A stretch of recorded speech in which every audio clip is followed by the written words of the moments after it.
ஒரு கடாயில தேவையான அளவு எண்ணெய் ஊத்தி சூடு பண்ணிக்கணும். நான் இங்க 2 hours ஊற வச்ச கடலை பருப்பை தண்ணி இல்லாம அரைச்சிருக்கேன்.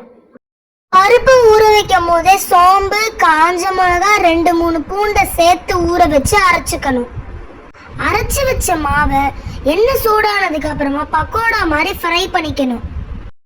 இதே மாதிரி எல்லாத்தையும் ஃப்ரை பண்ணி தனியா எடுத்து வச்சுக்கணும். பேலன்ஸ் இருக்கிற கொஞ்சம் எண்ணெயில சோம்பு, பட்டை, கிராம்பு, கசகசா, சின்ன வெங்காயம், தேங்காய் இது எல்லாத்தையும் போட்டு நல்லா வதக்கிக்கணும்.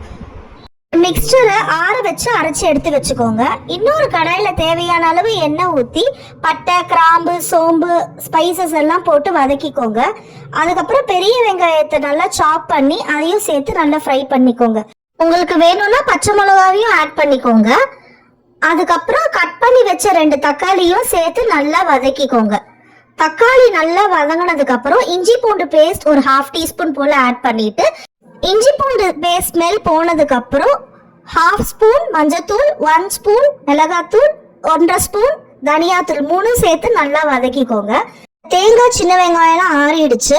நம்ம நல்லா ஃபைன் பேஸ்டா அரைச்சு அதையும் இதோட சேர்த்துட்டு நல்லா வதக்கிக்கலாம். ரொம்ப நேரம் வதக்கணும்னு அவசியம் இல்லை, ஏன்னா அது ஆல்ரெடி எண்ணெயில நம்ம வதக்கிட்டோம். இப்போ நம்ம தேவையான அளவு தண்ணி ஊற்றிக்கலாம். தண்ணி நல்லா கொதிச்சதுக்கு அப்புறம் நம்ம ஏற்கனவே ஃப்ரை பண்ணி வச்சிருந்தோம்ல இந்த வடை எல்லாத்தையும் இதில் ஆட் பண்ணி ஒரு மிக்ஸ் கொடுங்க. நீங்கள் எவ்வளோ தண்ணி ஊற்றினாலும் இது உள்ள நல்லா அப்சர்வ் பண்ணிக்கும். அதனால உங்களுக்கு தண்ணி எவ்வளோ வேணுமோ நீங்கள் அதுக்கேற்ற மாதிரி ஆட் பண்ணிக்கோங்க. கன்சிஸ்டன்சி உங்களுக்கு தண்ணியாக வேணும்னா நீங்கள் நிறைய தண்ணி ஊற்றிக்கலாம், இல்லை போதும்னா அதுக்கேற்ற மாதிரி நீங்கள் அட்ஜஸ்ட் பண்ணிக்கோங்க. லாஸ்டா 1 ஸ்பூன் நெய் எடுத்து இதோட சேர்த்துக்கோங்க. இது நல்ல ஒரு ஃப்ளேவரும் டேஸ்டும் கொடுக்கும். ஃபைனலாக நீங்கள் கொத்தமல்லியை தூவி கார்னிஷ் பண்ணிக்கோங்க. அவ்வளோதான், வடைக்கறி ரெடி ஆயிடுச்சு. இது நீங்கள் இட்லி, தோசை, சப்பாத்தி, பூரிக்கெல்லாம் நீங்கள் சைட் டிஷ்ஷாக வச்சு சாப்பிட்லாம்.